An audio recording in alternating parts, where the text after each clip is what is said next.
목요일 새벽기도 나오신 성도님들을 예수님의 이름으로 환영하고 축복합니다.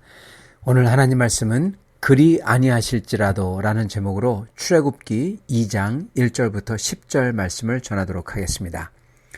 레위 가족 중 한 사람이 가서 레위 여자에게 장가들어 그 여자가 임신하여 아들을 낳으니 그가 잘생긴 것을 보고 3달 동안 그를 숨겼으나 더 숨길 수 없게 되매 그를 위하여 갈대 상절을 가져다가 역청과 나무 진을 칠하고 아기를 거기 담아 나일강과 갈대 사이에 두고 그의 누이가 어떻게 되는지를 알려고 멀리 섰더니 바로의 딸이 목욕하러 나일강으로 내려오고 시녀들은 나일강가를 거닐 때 그가 갈대 사이에 상자를 보고 시녀를 보내어 가져다가 열고 그 아기를 보니 아기가 우는지라.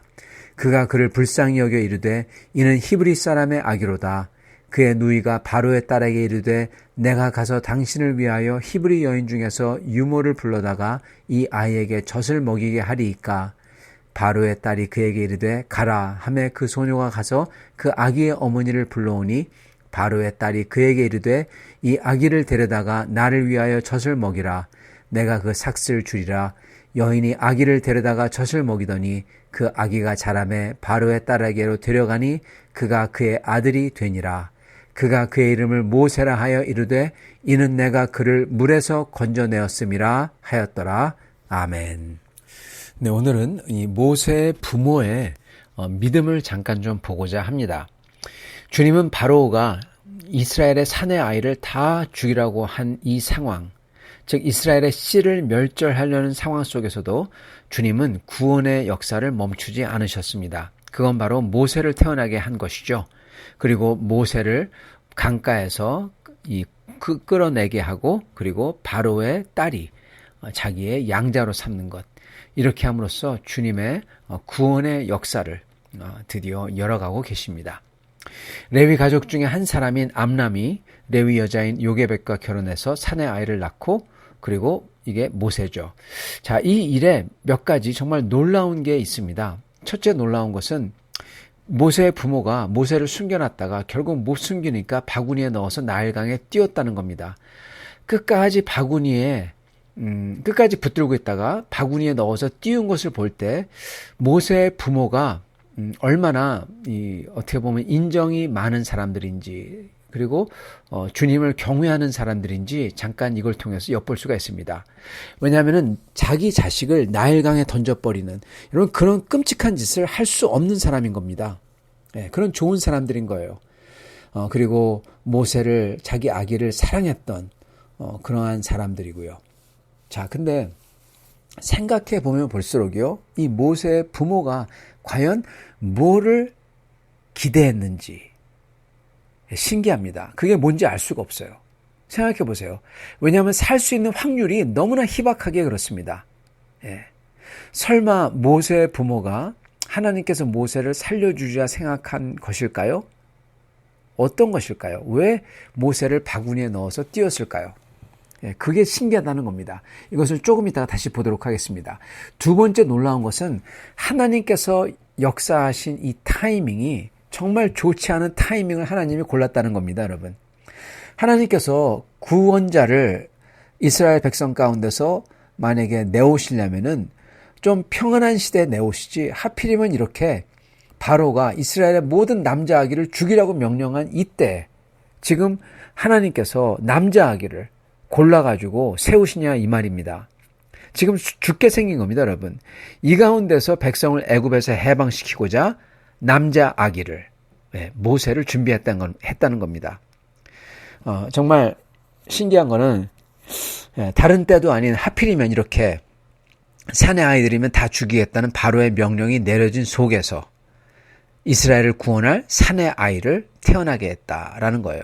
마치 이거는 하나님께서 바로에게 그래 너 한번 해봐라 하면서 바로를 비우시듯이 이렇게 오히려 바로가 죽이겠다고 하고 또 죽이는 속에서, 실제로 아기들을 죽이는 속에서 모세를 태어나게 했다는 겁니다. 하나님은 그를 대적하는 자들의 권세가 하늘을 나는 새도 떨어뜨리는 것 같은 그러한 속에서도 하나님께서는 주님의 뜻을, 당신의 뜻을 이루어 가신다는 것입니다, 여러분. 저희는 그래서 저희에게 위기가 닥칠 때요, 특히 정체절명의 위기가 닥쳤다고 하더라도 그 위기가 우리 신앙 때문에 일어났던지 또는 주님의 사람들을 핍박하는 그렇게 핍박 속에서 일어난 위기든지 상관없이 저희는 그 속에서 역사하실 하나님을 믿고 바라봐야 한다는 겁니다, 여러분. 심지어 저희 계획이 다 수포로 돌아가고 실망스럽게 되더라도 주님께서 하실 역사를 기대하면서 주님을 바라봐야 된다는 거예요. 그게 내가 살 동안에 내 시간에 안 된다 그런다고 하더라도 주님께서 결국 그것을 하시리라 믿고 따라야 된다는 겁니다, 여러분. 그게 아브라함이었던 거예요. 그죠? 아브라함은 자기가 살 동안에 자기 자손들이 바다의 모래같이 된다, 그리고 이 땅을 다 주신다, 그거 자기가 살 동안에 된다, 그렇게 믿지 않았어요. 처음에는 그렇게 믿었을지 모르겠습니다. 근데 시간이 가면 갈수록 이게 아니구나 깨달았죠. 그럼에도 여러분, 내 시간에 안 되더라도, 내 삶 속에, 내 인생 속에 그게 안 되는 한이 있더라도 그래도 주님께서 내 삶을 뛰어넘는, 내 인생을 뛰어넘는 축복을, 역사를 하시리라 믿고 따라야 된다는 겁니다. 이게 또한 바로 다니엘의 세 친구들이 가졌던 겁니다. 금으로 된 신상에 절하라고 합니다. 느부갓네살이. 그러니까 그러지 않겠다고 합니다. 그러면서 뭐라고 합니까? 하나님은 자기들을 풀무불 속에서도 구하실 수 있다고 그래요. 그런데 하나님이 당장 자기들을 그렇게 구하지 않는다고 하더라도, 즉 그리 아니하실지라도 그렇게 말합니다. 그래도 자기들은 금상에 절하지 않겠다 그렇게 말합니다. 맞습니다. 우리의 삶 속에서, 우리의 인생 속에서 하나님의 도우심이 있으면 정말 좋죠. 기도하는 대로 기도가 이루어지면 정말 좋죠. 그러나 그리 아니하실지라도 예. 저희는 주님을 따르겠다는 겁니다. 왜요? 주님께서는 그 다음 때 또는 그 다음 때 또는 그 다음 때에 주님의 뜻을 이루실 것이라 믿고 가기 때문에 그렇습니다. 우리는 영원을 살 거거든요. 영원을 살 동안에 주님 만날 거거든요. 근데 그때 가서 주님을 배신했다면은 안 되잖아요. 그렇기 때문에 저희는 저희 시간에 안 일어나더라도 저희의 바라는 게 안 일어나더라도 저희 기도 제목이 안 일어나더라도 주님을 따라서 가는 것입니다.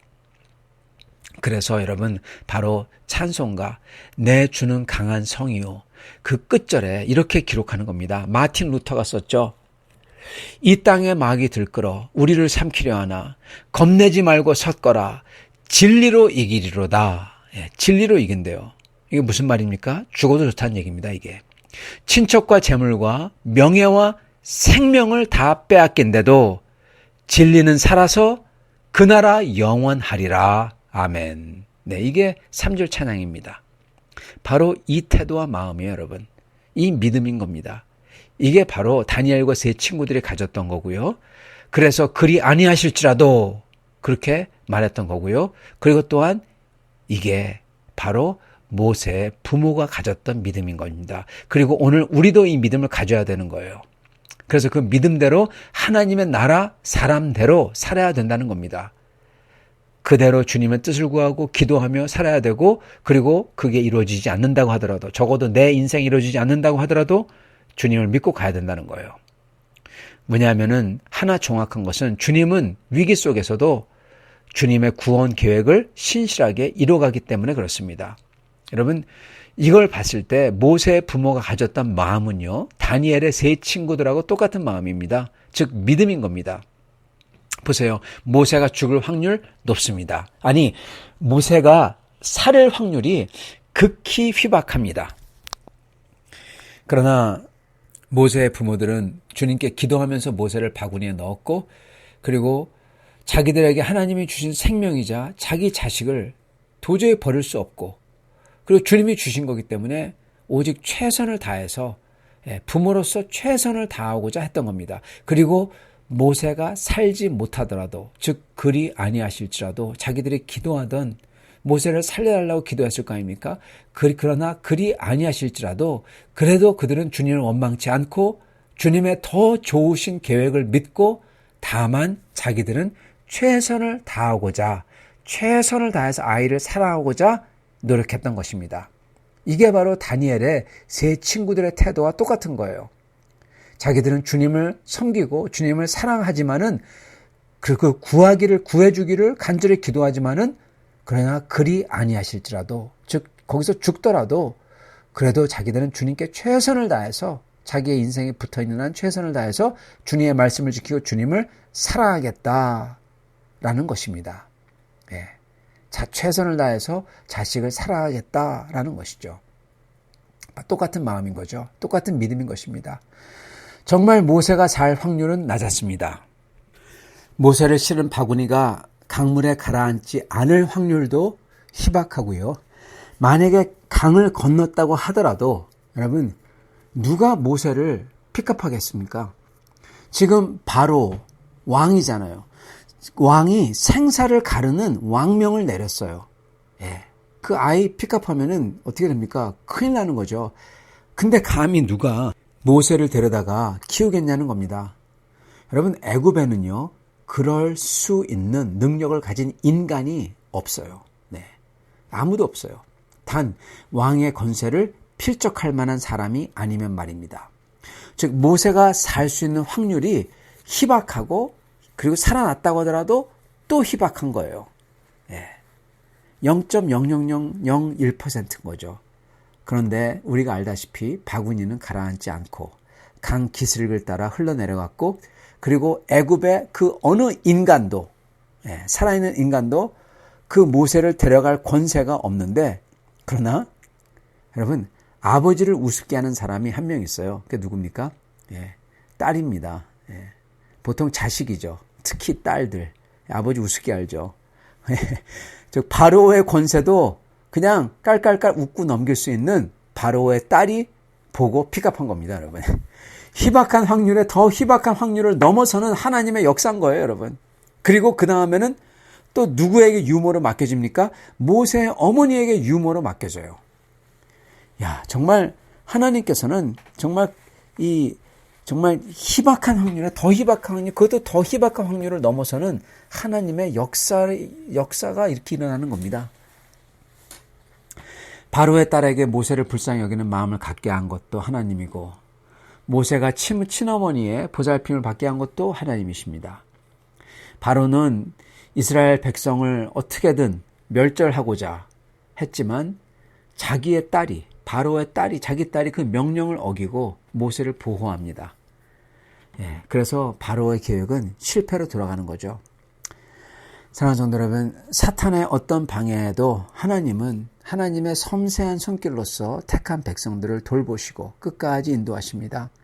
하나님은 우리도 하나님께서는 주님의 섬세한 손길로 돌보시고 인도하신다는 겁니다. 여러분은 이것을 경험한 적이 있으신지요? 하나님은 그렇게 역사하세요. 우리가 오직 모세의 부모들 암람과 요게벳처럼, 다니엘의 세 친구들처럼, 그들처럼 주님을 믿고, 그리고 그 믿음이 우리 인생과 우리 삶 속에 이루어지지 않는다고 하더라도, 그리 아니하실지라도 주님을 사랑하겠다고 고백하고 그렇게 믿고 저희의 최선을 다할 때 주님께서는 그 믿음을 보시고 섬세하게 인도하시는 겁니다. 이렇게 주님의 섬세한 사랑과 인도를 받는 우리, 주님을 요게벳처럼, 암람처럼, 다니엘의 세 친구들처럼 믿어 따르는 우리가 다 되실 수 있기를 간절히 축원합니다. 같이 기도하겠습니다. 주님, 오늘 말씀을 통해서 하나님께서 어떻게 주님의 계획을 이뤄가시는지 보여주시니 감사합니다. 주님, 저희가 최선을 다해서 주님을 구하고 그리고 주님의 나라를 구하기를 소원합니다.